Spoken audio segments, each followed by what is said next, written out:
సంక్రాంతి పండుగ అంటే ఆంధ్రాలో ఫేమస్. మరి ఈ పండుగ షాపింగ్ కి ఎస్ఆర్ షాపింగ్ మాల్ ఫేమస్. నమస్తే, నేను Keshav. Welcome to Suman TV. ఆంధ్రప్రదేశ్లో మంత్రివర్గ పునర్వ్యవస్థీకరణ ఎప్పుడు జరుగుతుంది? మరీ ముఖ్యంగా నాగబాబు మంత్రివర్గంలోకి వస్తారనేటువంటి ప్రకటన అయితే అయింది, కానీ ఇంతవరకు అమల్లోకి రాలేదు. సంక్రాంతి తర్వాత ముహూర్తం ఏమైనా ఉందా? ఈ అంశం పైన విశ్లేషణ చూద్దాం. అలానే మనతో పాటు టీడీపీ నేత కిరణ్ గారు ఉన్నారు. కిరణ్ గారు నమస్కారం. నమస్తే.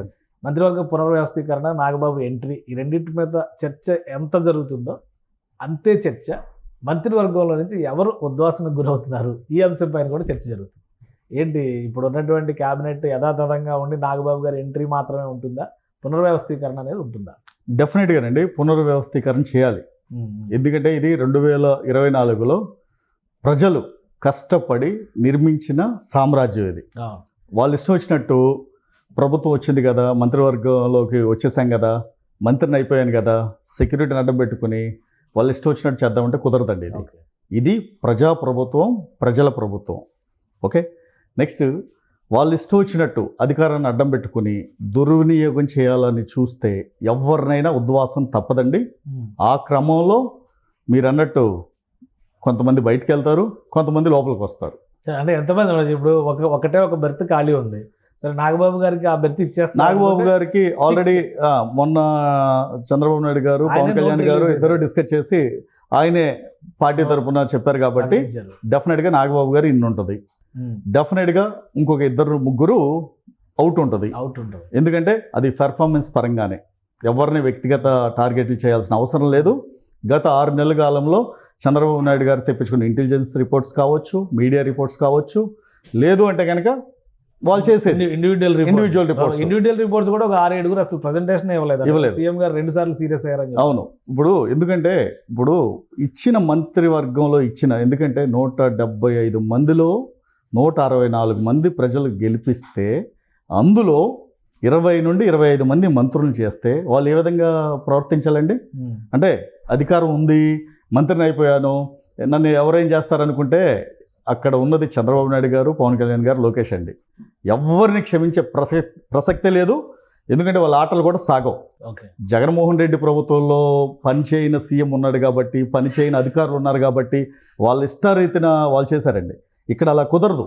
ఎందుకంటే ఇప్పుడు టీడీపీ నుండి ఒక యువ మంత్రి అవుట్ అవుతాడు, అందులో డెఫినెట్గా అందులో నో డౌట్. అది ఎవరు అవుట్ అవుతారు? ఇప్పుడు అక్కడ ఉన్న వాళ్ళల్లో 25 మంది, ముఖ్యమంత్రి గారిని మినహాయిస్తే 24 మంది, పవన్ కళ్యాణ్ గారిని మినహాయిస్తే 23 మంది, ఇప్పుడు అదే లోకేష్ గారిని కూడా మినహాయిస్తే 22 మంది. ఈ 22 మందిలో ఒక యువ మంత్రి ఉన్నాడు. ఓకే, అందులో ఈ మధ్య కథనాలు, ప్రత్యేక కథనాలు వండి వార్చిన విషయం చూశారు. అది హైదరాబాద్లో ఇక్కడ దుకాణం ఓపెన్ చేసి, వాస్తవేనా? అది ఓన్లీ మీడియా కథనమేనా? అంటే మీడియా అంటే అంత ఈజీగా ఇప్పుడు సపోజ్ సుమన్ టీవీ ఉందండి, ఏ ఇన్ఫర్మేషన్ అధికారిక సమాచారం కానీ లేదంటే ఇన్వెస్టిగేషన్ చేయకుండా ఎవరు న్యూస్ని పబ్లిష్ చేయరు. ఓకే, ఆలో అంత ప్రత్యేక కథనాలు ఫస్ట్ మెయిన్ పేపర్ ఎడిషన్లో వచ్చింది అంటే డెఫినెట్గా జరగవచ్చు.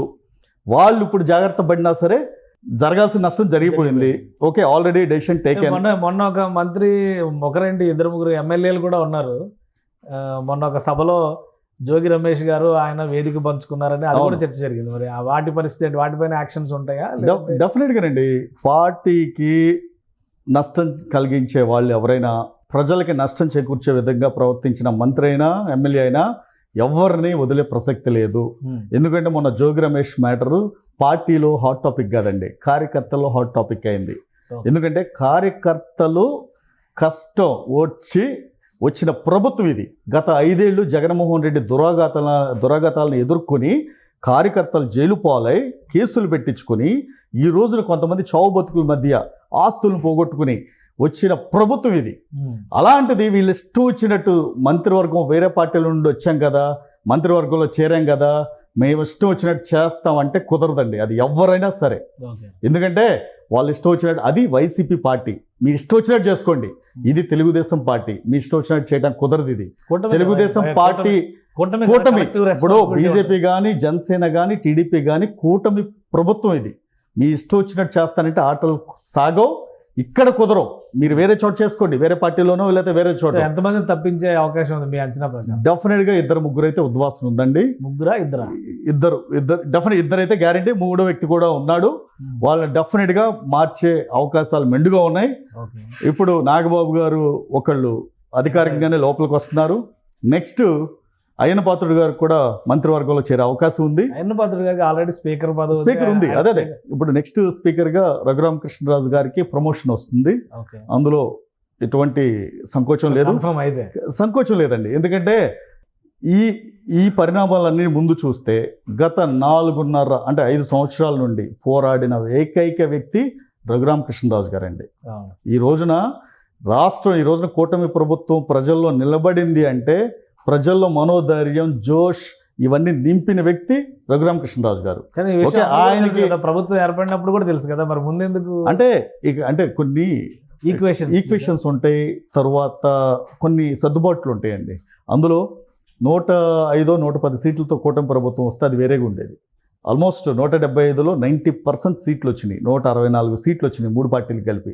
అలాంటప్పుడు ఉన్నది 164 గెలిచింది, ఇవ్వాల్సింది మన మంత్రివర్గం 25 మంది, కొద్దిగా సర్దుబాట్లు ఉన్నాయి. కాకపోతే రఘురామకృష్ణరాజు గారికి అసలు మొట్టమొదటి వరుసలో ఫస్ట్ వినపడాల్సిన పేరు రఘురామకృష్ణరాజు గారు. కొన్ని కారణాల వల్ల లేట్ అవ్వచ్చు, కానీ డెఫినెట్గా లేటెస్ట్గా ఆయనకి న్యాయం జరుగుతుందని ఆశిస్తున్నాం. ఈ రోజున సభని నడపాలి, విజయవంతంగా నడపాలన్నా అయ్యన్న పాత్రుడు గారు వెరీ మోస్ట్ సీనియర్ లీడర్ అండి, అందులో నో డౌట్. అందులో కాకపోతే కొన్ని ప్రత్యేక కారణాల దృష్ట్యా ఆయన మంత్రివర్గంలోకి వచ్చి స్పీకర్ పదవిలో కూర్చుంటే కూడా ఆ పరిమితులు కొద్దిగా ఇబ్బందిగా ఉన్నాయి. డెఫినెట్గా, ఎందుకంటే ఆయన ప్రజానాయకుడు అండి, ప్రజల తరపున పోరాడే వ్యక్తి. అలాంటిది కొద్దిగా స్పీకర్ స్థానంలో కూర్చుంటే కొద్దిగా ఇన్కన్వీనియంట్గా ఉండొచ్చు, ఎందుకంటే మాట్లాడలేకపోవచ్చు. బలమైన వాయిస్ కావాలి, ఎందుకంటే పార్టీని బలోపేతం చేయాలన్న ఇప్పుడు అధికారం వచ్చిందండి. ఒక్కసారి అధికారం వస్తే సరిపోదు. 2024లో గెలిచాం, తర్వాత పరిస్థితి ఏంటి అంటే కుదరదు. ఎందుకంటే ఇక్కడ 2029లో గెలవాలి, 34లో కూడా గెలవాలి. ఎందుకంటే అలా గెలవాలి అంటే బలమైన నాయకుడు ఉండాలండి.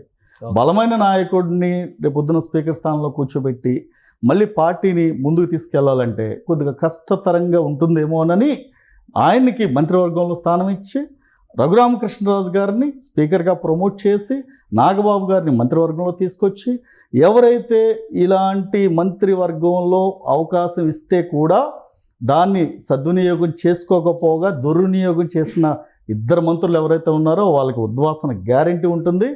అందులో ఒక వ్యక్తి వీరికి ఇస్తారు, అయ్యన్న పాత్రుడు గారికి ఇస్తారు. ఇంకొకళ్ళు ఎవరికి ఇవ్వాలి అనేది పార్టీ అధిష్టానం చూసుకుంటుంది, సీనియారిటీని బట్టి కానివ్వండి, ఈక్వేషన్స్ని బట్టి. ఇప్పుడు మీరు చెప్పిన పేర్లన్నీ తెలుగుదేశం పార్టీలో పేర్లే, సర్దుబాట్లన్నీ తెలుగుదేశం పార్టీ పరిధిలోనే జరుగుతాయా, కూటమి మధ్య జరుగుతాయా? అంటే కూటమి అంటే పార్టీని ఒక్కదాన్నే స్పెసిఫిక్గా చెప్పలేం కదా, కూటమి మధ్య సర్దుబాటు జరుగుతాయి. ఇప్పుడు ఎందుకంటే ఇప్పుడు నాగబాబు గారు ఉన్నారు, ఆబ్వియస్గా జనసేన, అయ్యన్న పాత్రుడు గారు ఉన్నారు టీడీపీ, రఘురామకృష్ణరాజు గారు డిప్యూటీ స్పీకర్ నుండి మీకు స్పీకర్గా వెళ్తున్నారు, ఆయన డెఫినెట్గా టీడీపీ, అందులో నో డౌట్. కాకపోతే ఉద్వాసన మాత్రం గ్యారెంటీ ఉంటుంది.